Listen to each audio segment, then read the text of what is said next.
So most people are storing their hard-earned money in accounts that quietly drain their wealth, even while they sleep. Think about it. Your checking and saving accounts earn next to nothing. Your 401k is locked up for decades, and the IRS is waiting at the end with a bill. So how do we avoid this altogether? Well, one way is something called the infinite banking concept. Imagine money like water. It flows, it moves, and when it's guided properly, it can irrigate your entire garden.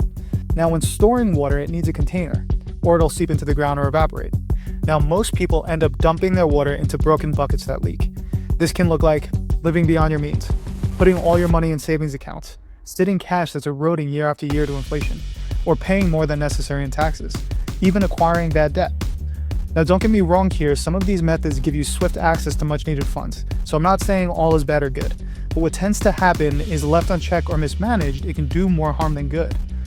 So the infinite banking concept is like building your own reservoir where you control the flow.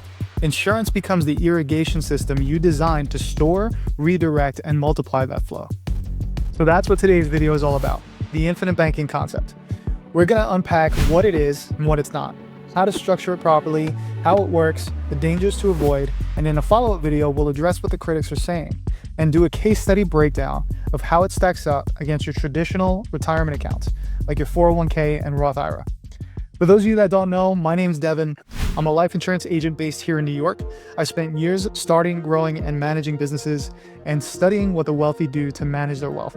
If you're curious about how to take what you have and make it grow, hit that like button, subscribe for more content just like this, where I provide tips, breakdowns, and resources on tactical wealth strategies, and where my goal is always transparency, authenticity, and value. As always, timestamps are in the description below if you want to navigate through this video. Now let's break it down. So here's the disclaimer. IBC, or life insurance in general, is not an investment, and this video is not investment advice. Life insurance, as described in this video, is strictly a tool or a vehicle used for a specific purpose. So at its core, infinite banking is about long-term safety, security, and control. And instead of parking your money in a bank, you become the bank. So here's a back of the napkin illustration of how that works. So what do the banks do? When you go to the bank and you make a deposit, they receive that deposit. Another way you could think of that is a loan that you give to the bank, where they may or may not pay you 1% interest. They usually reinvest that money and earn interest and cash flow on those investments, much more than what they give you for lending them the money in the first place, and continue to grow their capital while your money continues to go down in value year after year. So with infinite banking and you as the bank, you build cash value, you borrow against it anytime and reinvest in those assets and pay yourself back those earnings and watch the cash value grow uninterrupted in your own personal bank. And the beauty of it, you're not screwing anyone over and you still get the tax advantages, the claims protection, the main benefit of life insurance, which is your estate that you pass on to your beneficiaries, the death benefit. And no, this is not your grandma's life insurance. This is a cash flow system hidden inside a properly built policy.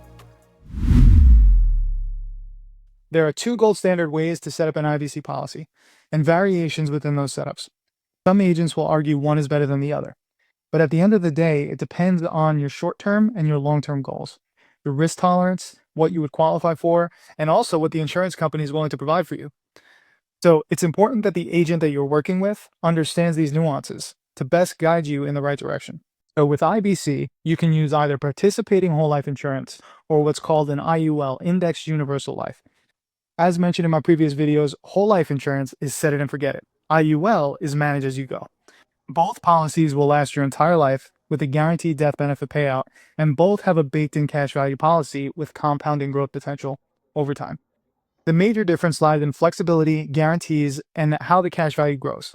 So whole life has a guaranteed growth of cash value and is often eligible for dividends with mutual companies to even further multiply that cash value. So premiums or your monthly payment are fixed, so it's more predictable and it's more stable. While IULs have cash value that's tied to a market index, like the S&P 500, with capped upside usually 9 to 12% and a floor at 0 to prevent loss. The premiums and the death benefit are flexible, making it more convenient for people. Now these have more moving parts and are less predictable, but have a higher long-term upside potential. Today I'll focus on whole life, since this is the most used approach to IBC. Now, let's go back to the money as water analogy. So with whole life, a policy structured for IBC, there are three main streams where your money will flow. You have the base, essentially the minimum amount you pay regularly to keep the policy active and in force. Then you have paid up additions, PUAs. These are tiny slices of whole life insurance that are fully paid up. And lastly, you have term insurance, a temporary boost to your death benefit with a specific purpose that I'll go through with you soon. Now, if any of that sounds a little confusing, I'm going to break it down right now. So you have your three streams of money: the base, PUAs, and term. Now, within these are substreams. Within the base, you have the cost of insurance to receive the death benefit and keep your policy in place, and the cash value that increases over time. Within paid up additions, this is extra money that you're putting into the policy to purchase tiny slices of whole life insurance that's fully paid up and serves the purpose to rapidly increase both the cash value and the death benefit of your policy. Now, these mini slices of insurance don't add to your premium because they're fully paid and add to your current policy, hence the term paid up additions. Now, side note, these PUAs are added through what's called a paid up additions rider in the initial contract. Again, a rider is an optional add-on or feature to enhance the benefits of your policy. Throughout the life of your policy, you can purchase PUAs by overfunding the policy, or you can set this up by leveraging the dividends earned on your cash value to purchase the PUAs instead. If you're really aggressive, you can do both. And then there's term. The purpose of term is to temporarily increase your death benefit. This is not required for IBC, but if you want to go farther faster, it may prove beneficial. So good agents can adjust these percentages of how much your money flows into each one of these streams, and that'll really optimize the policy to your needs. Now, if you're tracking with me so far, you may ask yourself, why would I want to temporarily increase the death benefit? Or why not just pump cash into the original policy? Why do I need to buy additional whole life policies to increase the value? This is set up this way to prevent the IRS from tagging your original policy as a modified endowment contract, MEC. Let me explain. You see, the IRS prevents people from abusing life insurance as a tax shelter investment account with no real insurance purpose. And without limits, people could just dump huge amounts of money into life insurance and walk away without paying any taxes. And the wealthy did just that. That was until 1988 when the MEC test was introduced. In short, the IRS applies the 7-pay test to make sure you're not stuffing in too much money too fast.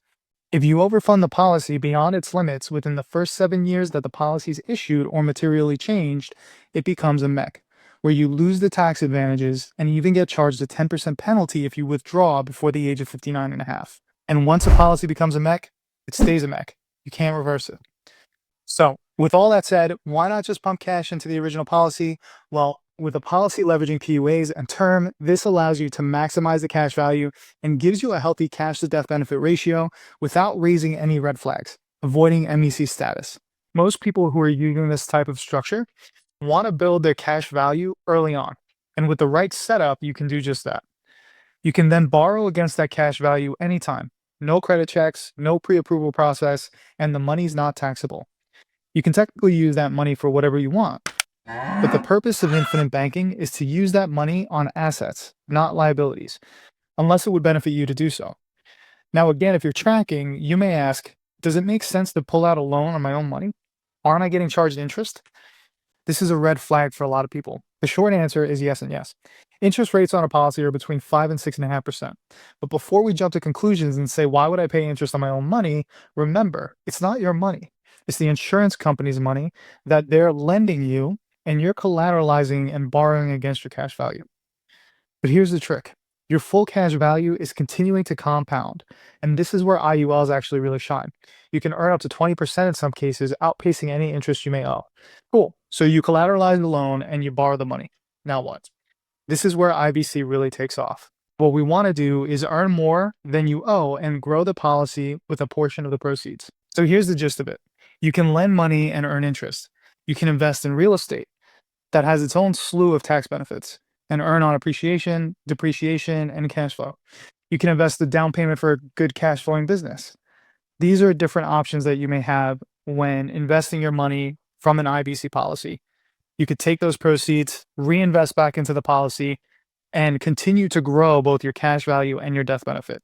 That's the beauty of infinite banking. And here's an example of a play you could potentially make. Remember, assets, not liabilities. So now let's say your cash value has accumulated to $200,000. You borrow against that value for $100,000. At 6% interest on the loan, you would owe $6,000 back to the insurance company. which if unpaid will come out of the cash value in the account. If the account remains in good standing, it can even come out of the death benefit, in which case you never technically pay it. But that's a different video. Now, you take the $100,000 and lend at 12%.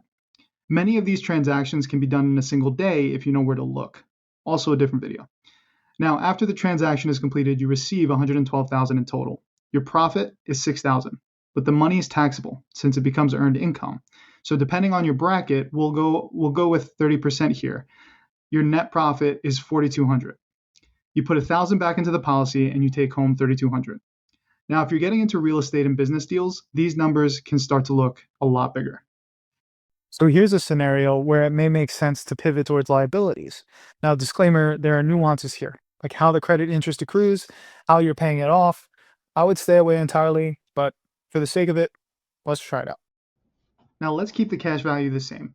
Now, you borrow for $25,000 at 6%, which means you would owe $1,500 back to the insurance company, which, remember, you're actively participating in as a member since you're a policy owner, which is better than paying the bank.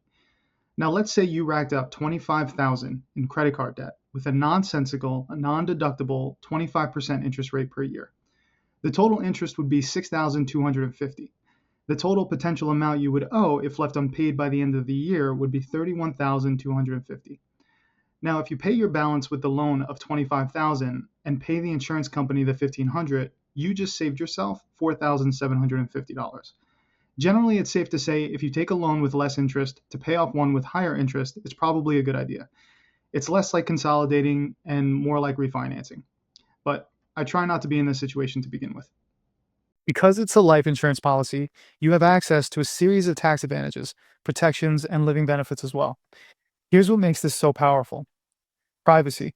No public reporting or exposure. No need to report to FAFSA, which means when you go to apply for a student loan, it's not counted against you. Protection. In many states, your policy is 100% protected from creditors, which makes you immune to people taking your money. Tax benefits. Your account grows tax deferred, it's accessed tax-free, and passes on to your beneficiaries tax-free after death. Living benefits. Most carriers offer riders for chronic illness, critical illness, long-term care, so you can still maintain access to the death benefit tax-free when you need it most. This is how you make your dollars work for you in the background, rather than against you. So you have a decent understanding of how this works. Let's talk about the dangers and what to stay away from. The IBC strategy isn't without risk, and if you're serious about it, it's important to know them. The biggest risk is policy lapse, which means you lose the death benefit and potentially even owe taxes or penalties if you don't keep up with it. This happens if you don't pay the premium payment or loans and interest exceed the cash value. Your policy will lapse. Cost of insurance. Typically not a big issue with whole life, but in IULs particularly, COI can go unseen if you're not careful, and eventually spike, causing policy lapses towards the latter year of the policy, if not managed correctly. Whole life has fixed and predictable COI built in the premium, so managing it is more hands-off and becomes about maintaining healthy policy funding and avoiding excessive loans. Opportunity cost.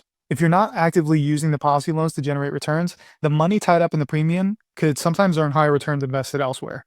However, it's important to note that money invested elsewhere is also subject to income taxation on gains, market fluctuations, limits and regulations, and fees to access, often unprotected and difficult to manage to achieve high returns. So just a heads up. Modified endowment contracts.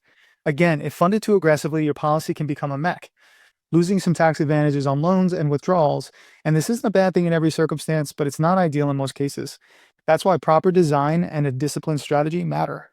Think long-term, manage your loans like a banker, and pay your premiums, and never let your loan interest owed exceed your cash value. Okay, so here's the bottom line. Infinite banking gives your dollar multiple jobs. It grows, it protects, and remains accessible. You can use it to fund your life and your legacy. Is it for everyone? No. You need to qualify medically, contribute consistently, and be willing to play the long game. But if done right, this strategy is one of the most powerful ways to keep control of your money, minimize your taxes, and build lasting wealth. Now, if this helped clarify the infinite banking concept for you, hit that like button, subscribe for more financial breakdowns, and drop a comment below if you have a question or want to see a live policy example next. See you in the next one. Peace.